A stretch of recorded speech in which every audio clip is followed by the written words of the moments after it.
Halo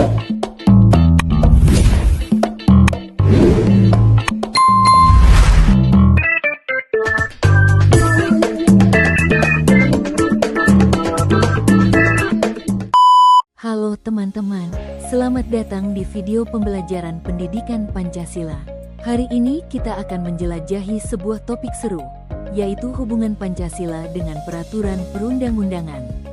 Tahukah kamu, semua hukum di Indonesia ternyata harus selaras dengan nilai-nilai yang ada di dalam Pancasila. Yuk, kita lihat bagaimana setiap sila menjadi dasar dalam membentuk aturan yang mengatur kehidupan kita sehari-hari. Siapkan diri kalian, dan mari kita mulai petualangan belajar kita. Untuk tujuan pembelajaran pada kali ini yakni diharapkan peserta didik mampu menganalisis hubungan Pancasila dengan peraturan perundang-undangan di Indonesia. Sekarang mari kita bahas satu persatu. Yang pertama kita membahas mengenai hubungan Pancasila dengan Undang-Undang Dasar 1945. Coba kalian buka UUD bagian pembukaan pada alinea keempat. Di dalam pembukaan UUD 1945 alinea keempat, terdapat rumusan Pancasila. Maka dari itu isi dari pembukaan UUD 1945 tidak boleh diubah, meskipun batang tubuh UUD 1945 sudah melalui amandemen.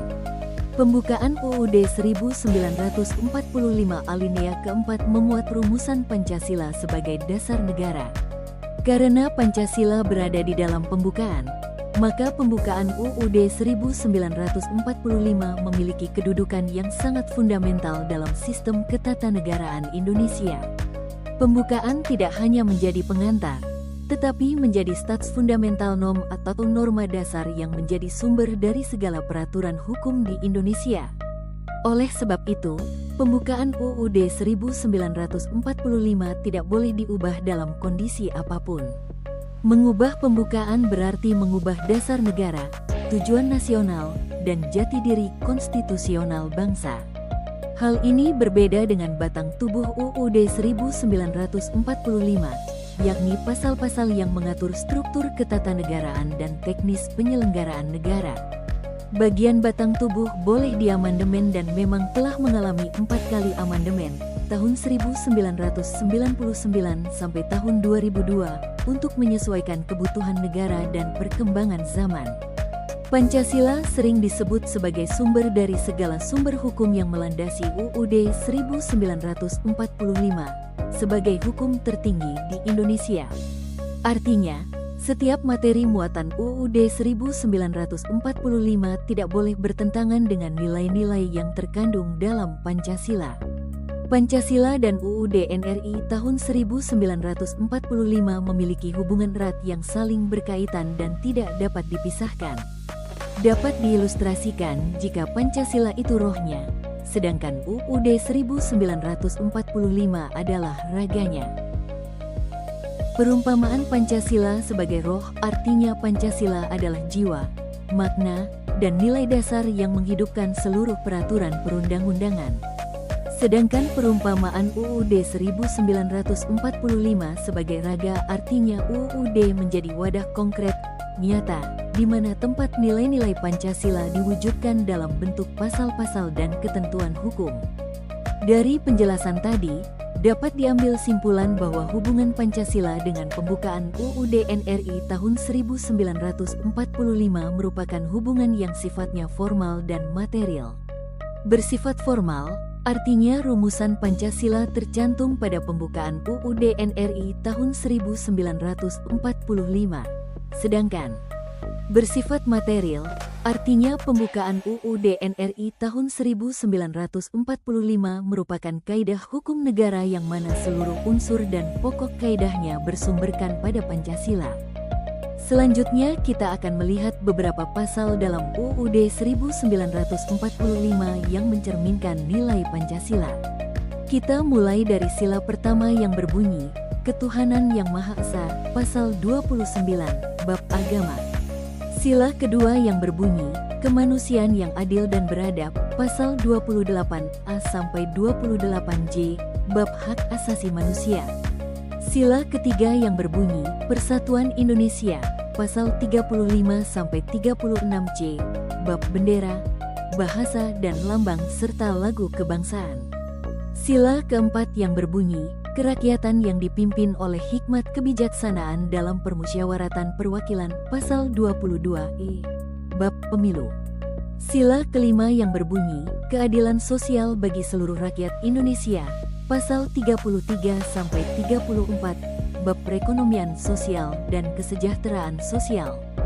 Hubungan Pancasila dengan peraturan perundang-undangan. Pancasila mengandung nilai dan asas untuk kehidupan bangsa dan penyelenggaraan negara. Pancasila sebagai ideologi negara, maka setiap produk hukum dan tata tertib yang dibuat harus selaras dengan sila-sila Pancasila. Hal tersebut ditegaskan melalui ketetapan MPR nomor 3/MPR/2000 tentang sumber hukum dan tata urutan peraturan perundang-undangan. Ketetapan ini menegaskan bahwa Pancasila adalah sumber dari segala sumber hukum negara.